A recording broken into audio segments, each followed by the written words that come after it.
Hi guys, welcome to another beer review. Going to keep this one short, hopefully. Today we're going back to the Schoppe Bräu in Berlin. Schoppe Bräu, I should say. And yeah, I already reviewed one of their beers, which was the Kreuzberg IPA. Even though I said in my review it was the Exberg IPA. Fucking dumb sometimes. Well, a lot of the times. And oh, it's a shame I won't be able to save that label because I've just scuffed it. Oh well, might try and cut that out and that logo out because I'm that sad. So this is the Holy Shit Ale since 2001. So this is an IPA, and this uses Magnum, Cascade, and Chinook with US ale yeast. There is some information on the back. I will be putting links down below so you can find out for yourself. I heard really good things about the Schoppe Bräu beers, and the Kreuzberg IPA that I had was a really nice one. So I'm guessing this is more along the lines of a double IPA, maybe? Well, is that 10%? Is that? Does that say 10%? My eyes are terrible. Yeah, it's a heavy hitter, that's for sure. So this is more along the lines of a triple IPA then. Yep. 10% ABV. Did not realise it was that high. Anyway, beautiful artwork. There's the crown. Let's get this beer opened and see what we get. Beer was purchased from Bier Deluxe, thanks to Graham over at Hapless Ginger Brew, that should be. There's the Bier Deluxe glass that I've been using for all these Bier Deluxe beers. We'll be using that website again because I had a really great service. And it's always sod's law, isn't it, that as soon as you've done your order, they get new stocking of some really nice new beers. Yeah, oh well. So, beer in a glass, and that is a lovely murky orangey colour, nice amber tones. Got some slight reddish, almost cranberry-like hues in there. You also get that like slight sense of grapefruit as well from the look of the beer. Very, very hazy, cloudy. You do see some nice particulates floating around, and beer poured with about half a finger's worth of a slightly off-white head. So let's see what we get on the nose. It smells like fudge, like a fudge cake.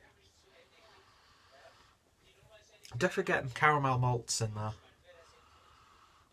Even though I don't think this was used with caramel malts. No, just roasted malts. But it's got this like desserty sweetness to it, like butterscotch. But not in the dextrose sort of way when a beer's not been brewed properly. It's got lovely desserty, toffee-like flavours in there. You get a slight, very, very slight hot bite, but it's more about that malt build in the aroma. It doesn't smell potent. You're not getting that 10% ABV at all. But yeah, lovely piece of like fudge. Little like slight chocolatey tones in there as well.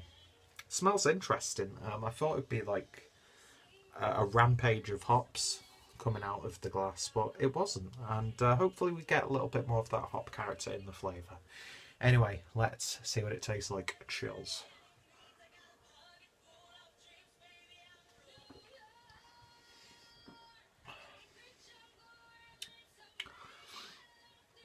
Okay, first things first, the initial taste. Where the hell is that 10%? That's got this like lovely smoothness to it. As I'm talking now, you do get that slight booziness coming through on the back end, but it's a lovely, gentle, almost brandy-like boozy character.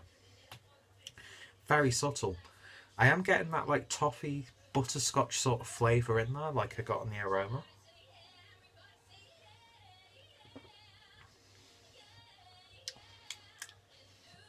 You are getting those hops, but I wouldn't think that this is an old bottle.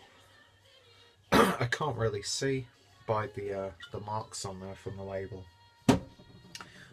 But it doesn't taste like hops have faded. It's a lot more desserty and cakey than I would expect. But those hops are that does reinforce that it is an IPA.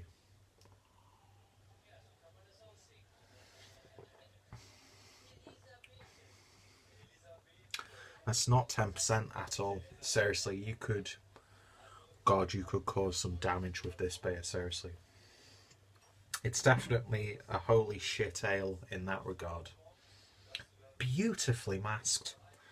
Lovely dessert-like sweetness there, like molasses almost. Toffee, butterscotch, caramel. Not too heavy in terms of the body, very palatable, very drinkable for what it is. And then you do get that like hot bite and it plays into that bitterness on the back end. But yeah, that's just... It's either not working or it's just so masterfully blended and masked. But either way, this is a solid beer.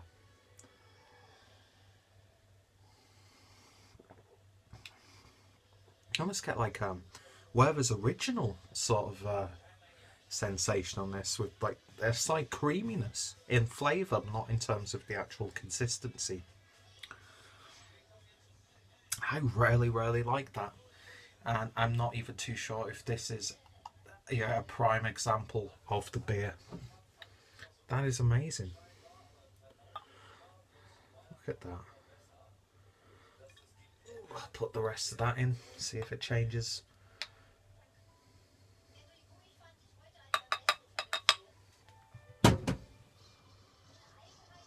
Yeah, those cakey tones are still there.